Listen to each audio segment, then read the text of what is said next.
అధికారంలోకి వచ్చిన వెంటనే టీడీపీ దాడులు చేస్తోందంటూ మండిపడ్డారు జడ శ్రవణ్ కుమార్.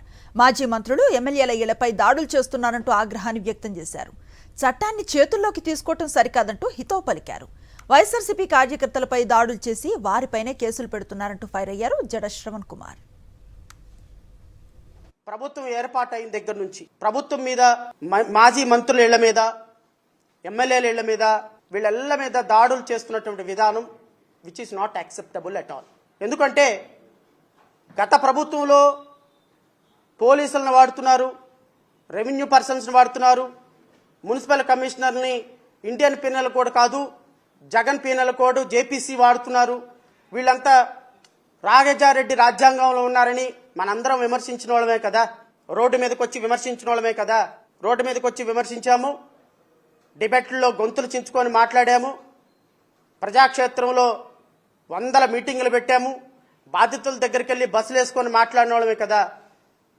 మరి ఈ ప్రభుత్వంలో కూడా అలాంటి పనులు చేస్తే which is not acceptable at all.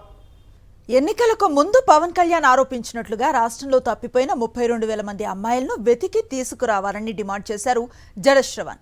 కేంద్ర హోంమంత్రితో మాట్లాడి ప్రతి ఒక్క బాధితురాల్ని వారి కుటుంబం వద్దకు చేర్చాలని చెప్పారు. డిప్యూటీ సీఎం హోదాలో పవన్ కళ్యాణ్ వెంటనే చర్యలు చేపట్టి బాధిత కుటుంబాలకు న్యాయం చేయాలని డిమాండ్ చేశారు జడ శ్రవణ్ కుమార్.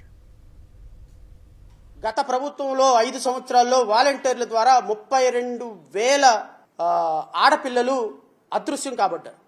32,000 మంది. ఈ 32,000 మందికి అదృశ్యం అవడానికి కారణం వాలంటీర్. ఇది as per honourable deputy chief minister statement. So I'm requesting honourable deputy chief minister Shri Pawan Kalyan గారు, 32,000 మంది ఎవరైతే గత ప్రభుత్వంలో వాలంటీర్ల ద్వారా మాయం కాబడ్డారో ఈ 32,000 మందిని తొందరగా వెతికి పట్టుకొని వాళ్ళ కుటుంబాలకు అప్పచెపుతారు అని అయితే నేను భావిస్తున్నా.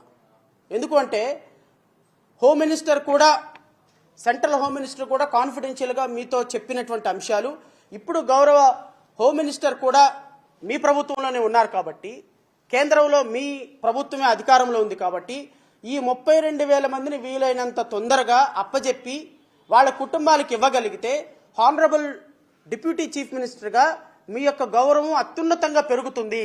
సో ఏ రోజుకు ఆ రోజు ఒక స్పెషల్ టాస్క్ ఫోర్స్ పెట్టి ఈ 32,000 మంది మిస్సింగ్ కేసెస్లో, అంటే ఎవరైతే వాలంటీర్ల ద్వారా వీళ్ళందరూ అక్రమంగా రవాణా చేయబడ్డారో ఈ అక్రమంగా రవాణా చేయబడిన ప్రతి ఆడపిల్ల, ప్రతి వాలంటీర్, దీనికి కారణమైన ప్రతి వాలంటీర్ మీద కేసు పెట్టాలి.